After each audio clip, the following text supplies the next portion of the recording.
Ye towers of Columbia, it's listen to my song.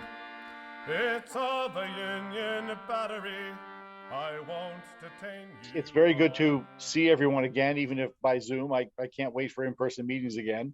But tonight's talk is one that might be familiar to some of you because I devoted a chapter to it in my first book. And in the book before this, I devoted several chapters to it. But in light of a lot of new evidence that turned up, a lot of eyewitness reports, including a 9-page letter written the day after this battle by an officer from Maine, as well as the plans of the fort, I decided this warranted a separate book all to itself, which has never been done before. And so you are the first group to hear this talk. So let's get started then. The story of the battle at Donaldsonville begins near Vicksburg in mid-June of 1863. Confederate Major General Richard Taylor is instructed from Richmond to draw Yankees away from the siege of Vicksburg. He doesn't succeed at this at all. He's rebuffed twice and decides that this isn't going to work. So let's go down to Louisiana, where he hails from. He makes a brilliant attack, a two-pronged surprise attack on Brashear City, where Fort Morgan is at, and captures about 2,400 Yankees and just hundreds of thousands of dollars worth of supplies and ammunition and munitions. It's a fantastic, almost bloodless attack.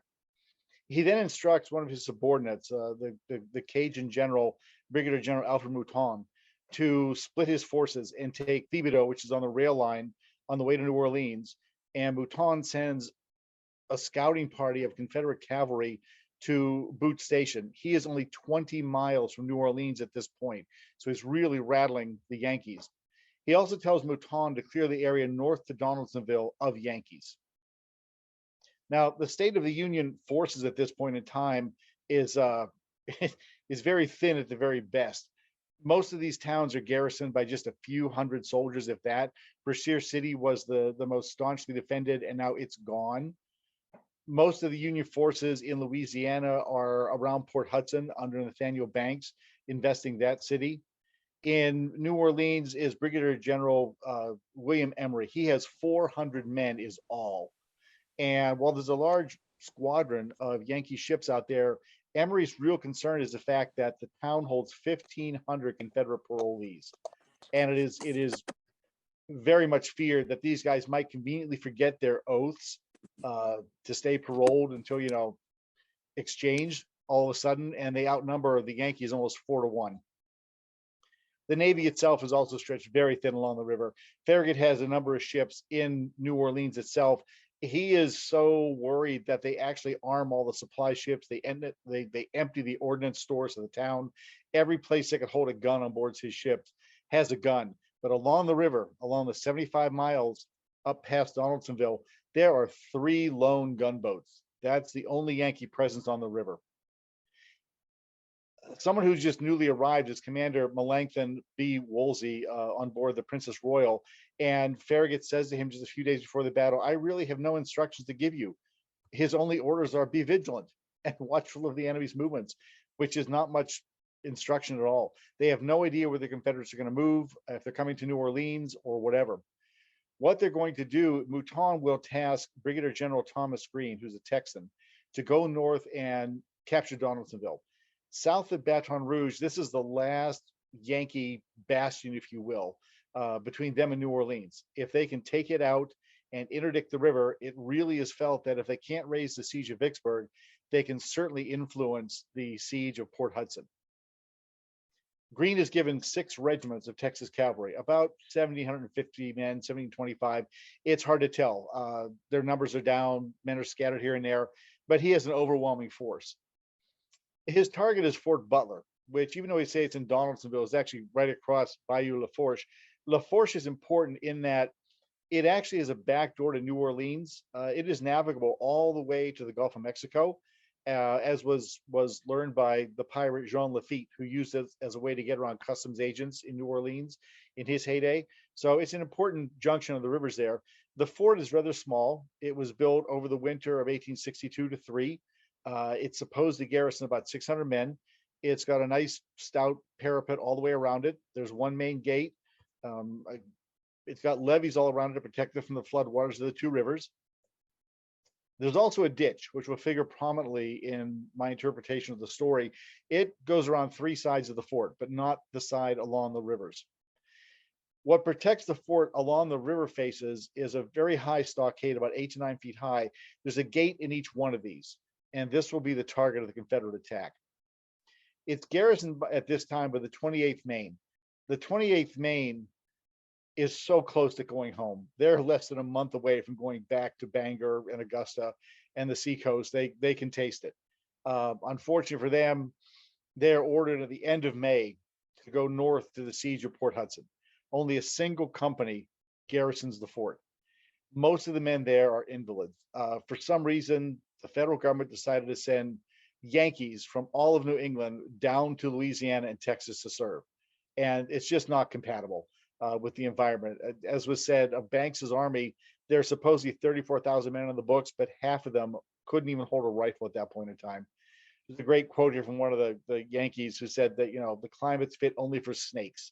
And basically, you've got 3 weeks before you're debilitated, just with either malaria or the humidity, the heat, whatever. It's not something that's conducive to a New Englander. Greene is also unaware, thank goodness, of the fragile condition of the fort's defenders. The few men that are there are spread really thin, as well as being sickly. The 28th Maine has one cohesive company, Company G. There are fragments from every other company in the regiment, just scattered every which way. They're also convalescents. They are so desperate to get men into this fort that when they beseech General Emory for reinforcements, he says, I can't surrender anybody to you, which makes sense. He only has 400 men from Massachusetts to defend the Crescent City. But he does say, basically, whoever you can get from the hospitals, you're welcome to take. And any man that could stand, they took. The commander at Fort Butler is so desperate, he actually stops every transport that pulls in and says, is there any officer on board who can stay here a few days and help defend the fort? And he does get a handful of officers that way.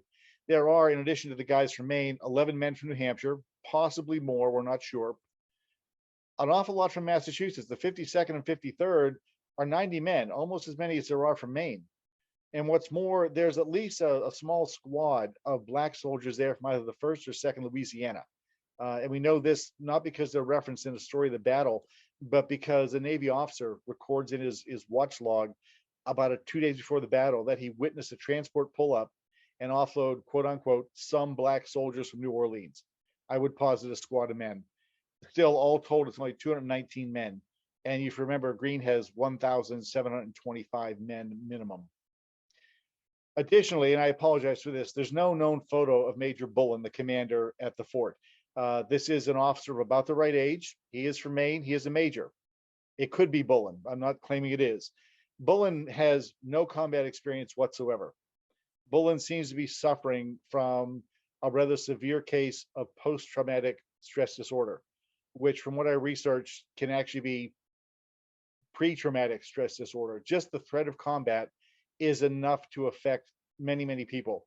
And also not knowing who's an enemy and who's a friend or where the front line is. This describes perfectly the situation in this area of Louisiana at the time. Men from the 28th Maine are being sniped by guerrillas and regular Confederate soldiers left and right. If you send 10 men out, they might not come back. You just never know. Bullen doesn't seem to be handling this well. And later, one of his men will actually say the major has been partially deranged for several months. So the poor guy is really suffering stress from this position. Even one of the more veteran soldiers there, I mean, Augustine Thompson is the captain of the one cohesive Company G, and he says that among the men, we just didn't expect to succeed. There was no way we could stand against these rebels who've just come from the capture of Fort Brashear. Emory, for his part, stiffens their spine by saying, make a good fight, which is worth about as much as you think it's going to be. Greene, whose Texans have sort of developed a skill for marching in the night and attacking in the night, as they did up around Vicksburg, travels through the night. And at dawn on the 27th of June, he arrives about 9 miles south of Donaldsonville and immediately sends out feelers, scouts, to figure out what's going on. Not to make a comment on the level of education in the South at that time, but somehow it was reported to him there were 5 gunboats. There was a single gunboat there, so I don't know if they're mistaking transports or what. Of all the information he gets, almost all of it is either misinterpreted or utterly incorrect. So Greene is going in with no real idea what he's about to do. It's just plain bad intelligence, and it's a very hastily derived plan. For instance, like I said, he thinks there are 5 gunboats there. There's a single gunboat. He thinks there are 500 Yankees inside.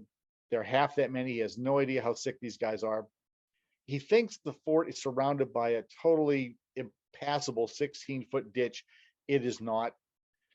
He sends a note back to his commander, Mouton, back at Thibodeau, saying that if we try to take this place, we're going to lose a lot of guys and there's no adequate benefit. Why can't we just interdict the Mississippi by popping up behind levees and hitting transports with artillery and fading away? And Mouton actually agrees with him. Unfortunately, Mouton's courier does not arrive until the next morning after the battle is over.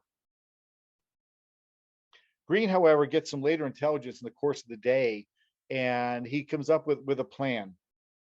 He learns that there is no ditch on the riverside of the fort, which is true.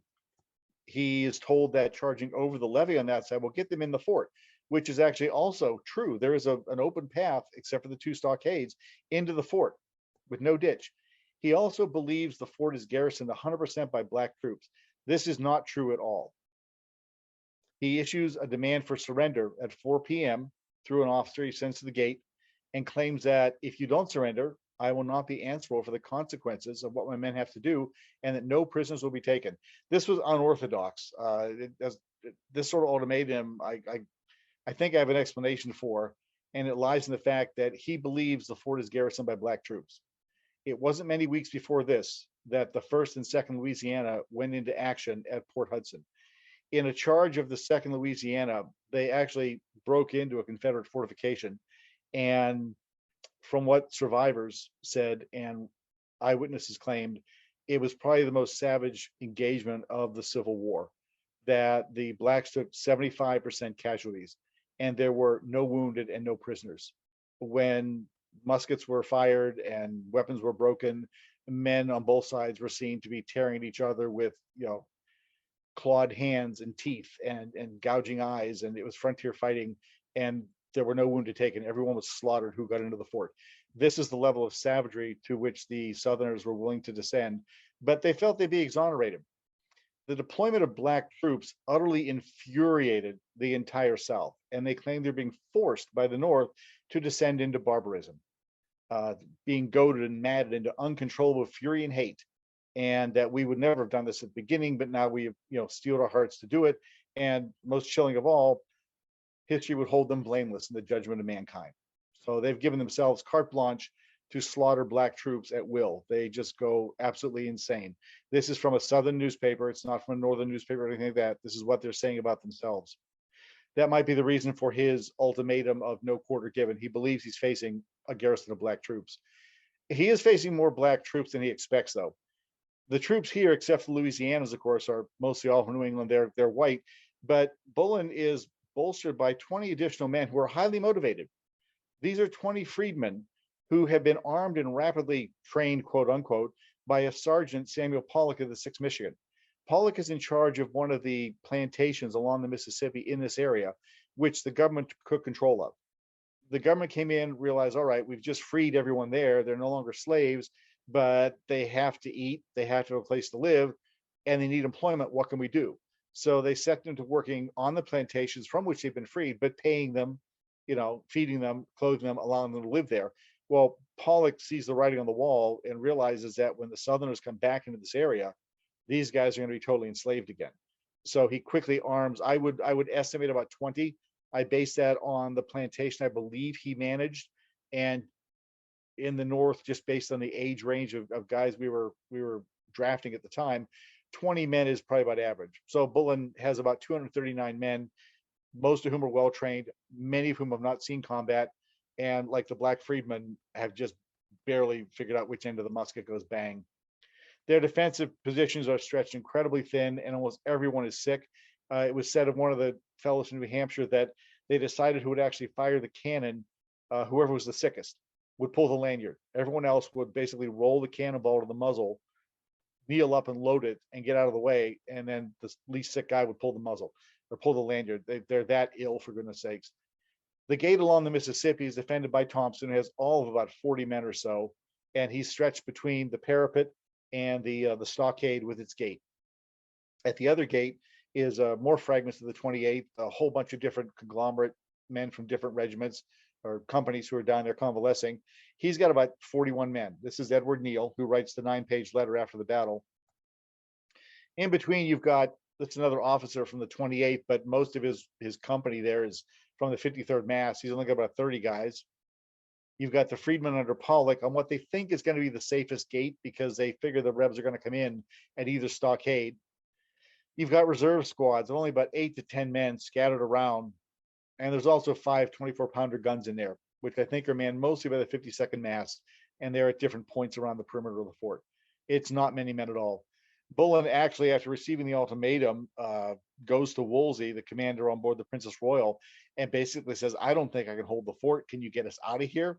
And Wolsey said, well, I told him when they captured us, we'd surrender, not before. Wolsey's a veteran commander. He's seen a lot of combat on the Eastern Seaboard, and he's not going down without a fight. Now, the rebel plan isn't a bad one, but it relies on precise timing. The idea is that most of the regiments will pin down Yankees rather than trying to engage them. And this is to keep them away from the guys really making the assault. Stone's 2nd Texas Partisan Rangers have snuck into Donaldsonville ahead of time, and they will snipe from the east there. The 3 other regiments under Lane, Phillips, and Herbert will envelop, was the word they used, the fort. They'll come up to the ditch, stop short of it, and fire at the Yankees so they don't know if they're going to assault or not, and basically keep them pinned down. And they'll be supported by a small battery of artillery. The assault will come from Shannon and Hardeman. They're supposed to go outside the levee along the rivers or along Bayou Lafourche and assault the 2 stockades. Greene doesn't devise this plan until after about 5 o'clock at night, and he only shares it with his officers from each regiment, some of whom aren't even present, by about 8:15. A half hour later, when there has been no time to spread word of what the plan is, they form up and ride for Donaldsonville, which is about nine miles away. On their side is the fact that there's a low fog. The moon is supposed to go down about 1:30 or so, and the Texans are used to marching and fighting during the night. So it looks like it might work. As they move into position, though, and this will be familiar to you for if you read my book on the Paymaster, then the Navy has an ace in the hole. This is John Stevenson. John Stevenson is going AWOL from the Princess Royal a couple of days before, managed to present himself to the Confederate scouts as a loyal Southerner secessionist from New Orleans, and they foolishly take him into their confidence, and he learns the entire plan. This man escapes back to the Princess Royal with the intelligence of exactly where this precisely timed plan is going to play out. Right at midnight, Shannon's regiment steps off. This is one of the assault regiments that has to go the longest distance around the fort to the north, and things immediately go bad. Yankee pickets in the small town called Fort Barrow on that side of the Bayou Lafourche spot him. And because they know what's happening, the first thing they do is they torch the few buildings inside Fort Barrow. This lights everything up so the Rebs can no longer sneak through in the dark. Darkness was their friend. It saves them from what they think are 5 gunboats. The fort can't spot them, but now everything is torched up. They have to stop cold. If they go beyond that, they're backlit and they'll just be easy targets. The Princess Royal, knowing this is happening, begins prowling the bank. She's heard the warning shots. She's seen the flares. She's looking for any target she can find. And for some reason, one of the regiment's lanes just doesn't show. It never shows. No one has any explanation why this guy never left camp. He's an old Texas Ranger. He goes on to fight throughout the rest of the war, bravely, competently, but he just doesn't show. Hardeman, who's the other assault regiment, he's delayed by a scout who, quote unquote, would not guide. So he's absent the battle. Stone, hearing some gunfire of the Yankee pickets, believes that the battle has begun. And so about 1 o'clock, he starts firing, just sniping at the guys, Neal's men down along that stockade by Bayou Lafourche. Everyone else is still moving into position.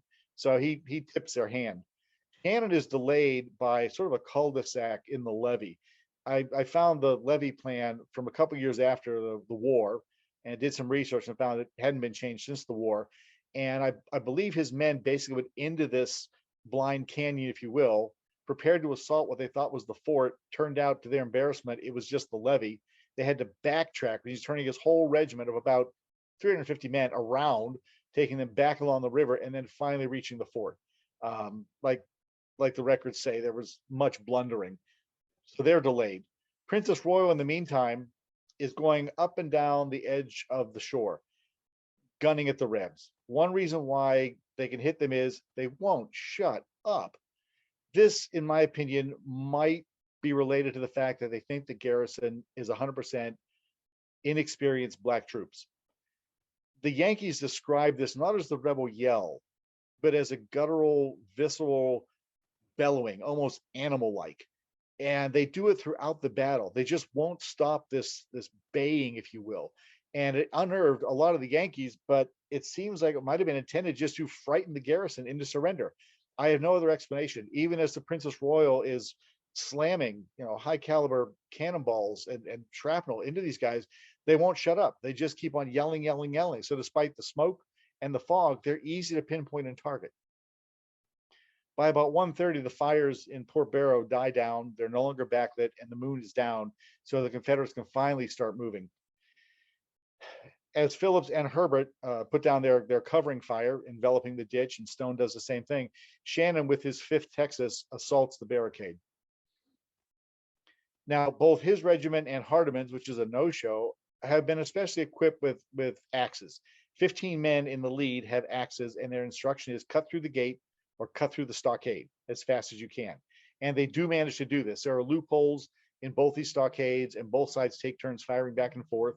And there are only about 20 Yankees down there. The rest are up on the parapet. But eventually they do cut through. And those guys that don't cut through actually go around and wade through the Mississippi and come around the end of the stockade. Neal immediately winnows down his own men and rushes reinforcements. Some of the New Hampshire fellows defending the gun rush reinforcements over to Thompson. These men will be running back and forth all night long from point to point to point. Now, Shannon is wounded in the first attack, so he goes down. His second in command, Ragsdale, has no idea of the plan. Remember, I mentioned how recently Shannon had been told of the plan. He's had no chance, no opportunity to share it with his subordinates. Ragsdale has no idea. His men don't know what they're doing. They were told, basically, break into the fort, wait there for someone else to come, and we'll capture it, meaning Hardeman. They thought when they got through the stockade, which is just stout, upright timbers, they thought they were in the fort. And now they're being told all of a sudden, oh, we have to go assault this big old 15-foot high wall with Yankees on top. We didn't expect that at all. No one has any idea what to do. Phillips, realizing something is wrong, shifts to the left to try and cover the 5th Texas. Woolsey is firing blindly, but not quite as blindly as you might think. Because they know the plan, he and Bullen have decided to light signal fires at the corners of the fort. If Woolsey fires beyond either side of those, he won't hit Yankees in the fort. He'll either hit nothing or he'll hit rebels. So he's peppering the 5th Texas the entire time this is going on. Ragsdale, in the first attack he leads, is killed. And now you're down to even lower ranking officers who have no blessed idea what to do at all. Nonetheless, they get them to make an attack, and it is repulsed. They fall back below. Batour is the beach, if you will, the area between low water and high water along the Mississippi. Woolsey at this point can spot them. The reason why we know they can spot them is he records in his logbook that he fired not just the great guns, but he had his sailors fire small arms at them. They are shooting at the rebels within range of pistols and muskets. That's how close they are. So close, in fact, that the return fire was so bad, he actually told his men, for goodness sakes, lay down and work the guns. Don't try and stand up. He'll lose a couple men, but not too many because he does this. Herbert, who's just supposed to be providing covering fire down on the southern flank there with the 7th, he decides, perhaps under orders, I couldn't find evidence of that, he decides he better attack the other gate. This means he has to run the gauntlet of Johnson with the 53rd Mass under the parapet. And when he reaches the gate, there's Neal waiting for him. Thompson, who has a respite right now, rushes more men back to Neal to reinforce him. And the attack by the 7th, though, is totally ad hoc. They're not meant to be the assault regiment. They have no axes. They rush up against the gate. They can't get through it. They're packed in so close they can't even put their muskets through to shoot at Yankees, but the Yankees can stand back and shoot at them through the loopholes. So men are going down here and there. They're mostly sheltering under the stockade, unable to get through it at all. The 5th Texas, in the meantime, decides to make a third attempt, pardon me, And the few remaining officers decide, okay, we'll go around the Yankees. We'll extend the line. They try to do that. Neal, even though he's under pressure, rushes 10 more men back up there to Thompson. They do manage to repel this attack, literally on the top of the parapet.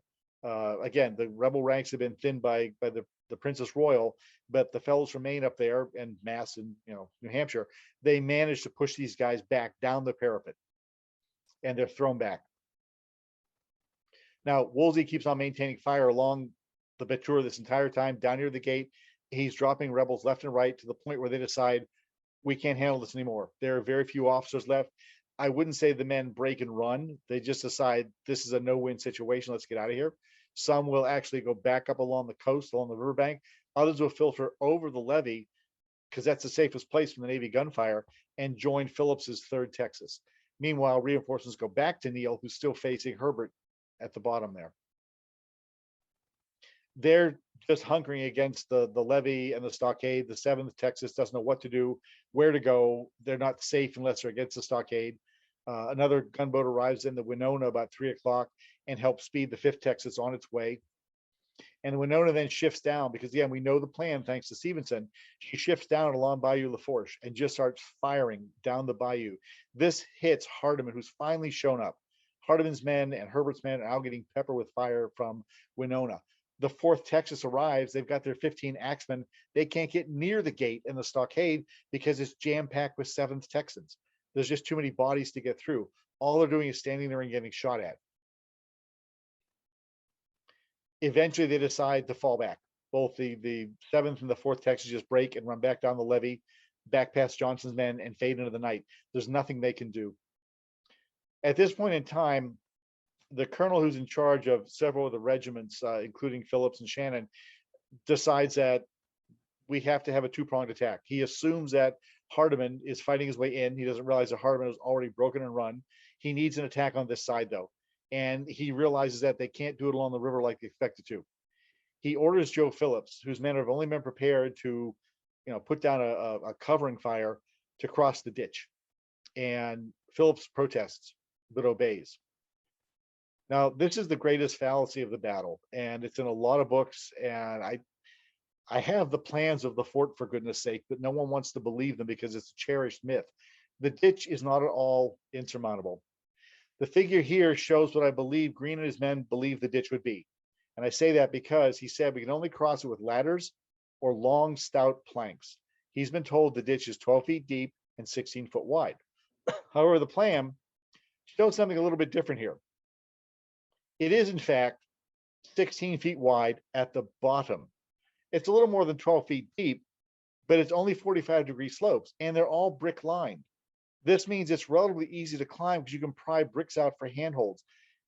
And what's more, when you're at the bottom, the Yankees can't hit you. The safest spot on the battlefield is the bottom of the ditch. And had the Confederates merely decided to do, a wave tactic, they would have easily overwhelmed the Yankees. But their dread of the ditch kept them out of it. And in reality, they could have won by simply swamping one of those ditches. Coincidentally and ironically, Phillips in his attack, because of where he chose to relocate, means he's attacking the only black soldiers and fighters in the fort. So their fear or perception has come true. When he leads his men into the ditch, waiting on top of the parapet are the freedmen. He might have chosen this section to attack because I can't expect the freedmen were firing that rapidly or that accurately. He might have figured they were thinner on the ground. When they do first get up there, they say, oh, the enemy broke and ran. If they did, it was just for a moment, because these fellows knew what was in store for them if the rebels got in. Phillips has a bit of a challenge getting his men to move. They realize they're at the bottom of the ditch, and well, it's not as bad as they thought it was going to be, and I really don't want to climb up there if I can avoid it. He has to rally them to go up. They decide to go halfway up to that second level, and instead of attacking, let's just throw bricks at them. This is a great idea until the Yankees start throwing them back, and a couple of guys get broken skulls, and they figure this isn't the best idea we've had all night, so they decide to assault. Phillips takes them up. He's the first one over the battlement. One of Pollock's freedmen guns him down, and he's gone. Twice after that, when they fall back, the Confederates try a flag of truce ruse. This is something I'm finding more and more didn't bother Southerners at all. If you could kill Yankees anything was game. It was all right. Two times, different parties of rebels waved a flag of truce and tried to get Yankees to come up on top of the battlement to accept their surrender. And when they did, they took shots at them. And the Yankee that recorded this, I have it from the southern side too, said the third time they tried it, it was against the rules of war. We shot them down because they knew what they were going to try. They had no intention of surrendering. They just wanted to gun down Yankees. Second in command, Ridley, who was the truce officer that I believe brought back the report of black troops, he makes a second attempt, gains the parapet with a few men, but he's wounded and he's captured. And the Texans decide to hide in the ditch. We're not going to try this the third time. They're short on officers. They're a mishmash of 3rd and 5th Texas. The command structure is down. Let's just stay here where it's safe. And finally, the attack winds down when the sun comes up because everyone is still afraid of the gunboats out there. They don't want to be fighting at dawn. This was a totally unexpected defeat for the Texans. They had come away from capturing Bashir City, probably very proud. Little hubris working there. They figured they were a steamroller. They thought the Yankees were all sick. How did one Yankee put it? They thought we had the strength of a woman. No offense, and they thought they would just walk in here and take the fort with no fight worth mentioning. In reality, they realized just how many officers they had lost and how many men they had lost. And ironically and sadly, I'm sorry, jumping ahead of myself here. The numbers are a little fudgy here. That's why I put almost or about symbols in there. The Confederates lowballed the number of men they lost. Escaped contraband and deserters talked of hundreds and hundreds of dead and wounded that they had carried away after the battle. In the North, they lost 10 dead and 15 wounded. That was it. 20 times fewer men. And as that sunk into everybody, Mouton's courier arrives with the dawn, tells them, don't bother making the attack. So basically, everyone died for nothing. The Yankees take about 124 prisoners or so, including a lot of officers. These are mostly from the men that attacked along the river. And when they realized once they're inside the fort just how sickly the Yankees were, a number of them said, I really wish you'd just shot me to surrender to so few men and so sick. And the Yankees are sort of having a nervous field day lying to these guys. One Texan asked, where's the rest of your garrison? Assuming there's hundreds and hundreds in there. He says, oh, well, they're off getting water. They're off at breakfast. They're hiding for your next attack so they can surprise you. And at one point they realized that the few fellows who are guarding the Texans are outnumbered about 10 to 1 because there's just not enough Yankees to go around. Later on, to defuse the situation, a lot of the prisoners are offloaded to the gunboats, of which 5 have now shown up.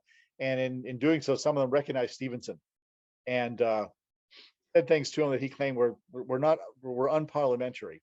You can imagine. They realized how they lost.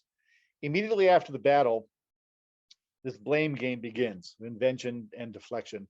Mouton, of course, blames his courier for failing to deliver his counter order. Fair enough, but he ordered the attack in the first place. Greene blames his guides for the absence of Lane and the late arrival of Hardeman. Possibly true. He goes on to laud Lane. He doesn't blame him for anything. I don't understand why. He also says that the local intelligence was faulty. It told me there was no ditch on the north side. He believes there was a ditch. I believe that's because men from the 5th Texas filtered in among the men with the 3rd Texas and claimed they've been stopped along the river face. And then a hodgepodge of reports gets back to Greene saying Phillips died in the ditch. And he assumes the two together means that there was a ditch on the far side and Phillips died there. I don't believe it does. There's no ditch according to the plans. General Taylor, who wasn't there, by the way, is a wealthy Louisianan. He wasn't born in Louisiana, but he lives there. He married one of the richest women in the state. He refuses to blame Mouton because Mouton is Louisiana's favorite Cajun general. You don't say boo about Mouton. He says, well, Greene, who's a Texan, he ought to have known to disobey the order. So he's advocating disobeying a superior officer's order because he should have known to do that. Greene perpetuates this myth of the ditch because it's an easy out, an easy explanation for why the attack failed. He also adamantly maintains the fort was 100% garrisoned by black troops. When Benjamin Butler sends him a draft of his version of the fighting in Louisiana, from what I read, Taylor actually goes in and crosses out 28th Maine, anything about white troops, and just writes in adamantly, black troops, black troops. His 1879 book is still referenced by modern scholars as gospel. There is a ditch there. It was all black troops, and no one's going to disprove that. Now, as those of you who've heard me speak before know, there's always a naval twist at the end of these. This was a typical all-army affair. Bullen never filed an official report. He did send a brief note to the Adjutant General of Maine, but never filed official Army report. This is because several days later, when reinforcements come in, Bullen, as an after effect of his PTSD, and by the way, he performs very, very well during the battle. He's rallying men left and right. I don't know if he ever fired a shot, but that really isn't his job. He stood up well during the battle, but it got to him afterwards. He's taken to carrying his pistol around under his armpit, so it's ready to draw. And at one point, he goes up to one of the new reinforcements, who's a veteran soldier. He's had 5 or 6 years in the Army before the war and during the war, served on both sides. And the veteran soldier makes some sort of quip about how you can relax now. We're here to protect you, you 3 months men. And Bullen takes offense at it. And he says, "What did you say? Do you know who I am? Or who are you?" And the fellow, Francis, says, "I'm a soldier." And Bullen, it's 2 different opinions of this. Some people say that Bullen was just pointing at him. Unfortunately, in the hand that was pointing was his drawn cocked pistol. So the private immediately whips up his own musket and drills Bullen. And Bullen dies about an hour or so later. And the fellow is executed a month or so later. So we don't get a report from him at all. Emory, sitting back in New Orleans, he takes the typical Army stance of saying that there was support from the Navy for the 28th Maine. Farragut reacts to complaints made by a number of his officers who say, "That's not quite the way it happened, boss. Could you maybe get us a mention?" So he goes and, has a cordial meeting with Emory and sort of chides him. Emory apologizes, but doesn't change his official report. So to this day, if you read about this in the Army official records, there was some support from Navy gunboats. The Navy role it continues to be mooted over time. No one's ever really looked closely at it. No one ever reads logbooks. I've been talking this for over a decade. For goodness sakes, read the Navy logbooks. It's a whole perspective that no one ever takes into account. And the state of Maine is still quite happy to use Augustine Thompson of Company G, his version, written about 30 years after the fact at a reunion. In it, he claims that it was Maine supermen and a few lesser beings from New Hampshire, no one from Massachusetts or Louisiana, who won the victory. Seriously, he talks about how strong the men from Maine were. It's like, wasn't everyone sick? Not according to him. They were down there to, motivated by abolitionist zeal. It's fun reading. Newspapermen at the time, I have my biases, but I like to quote people who were actually there and saw it. The newspapermen really were sort of fed up with this after the months they'd spent in Louisiana listening to Army reports versus reality. They basically credit the Navy 100%. The repulse of the rebels was due entirely to the Navy. Had it not been for the Navy, all the garrison would have been taken, or as they used to say, would have been gobbled. The land forces would have been captured left and right. And one fellow summed it up. He said a bellyful. Every success is because of the Navy, not to the Army. The only reason we're still down here is because of the Navy.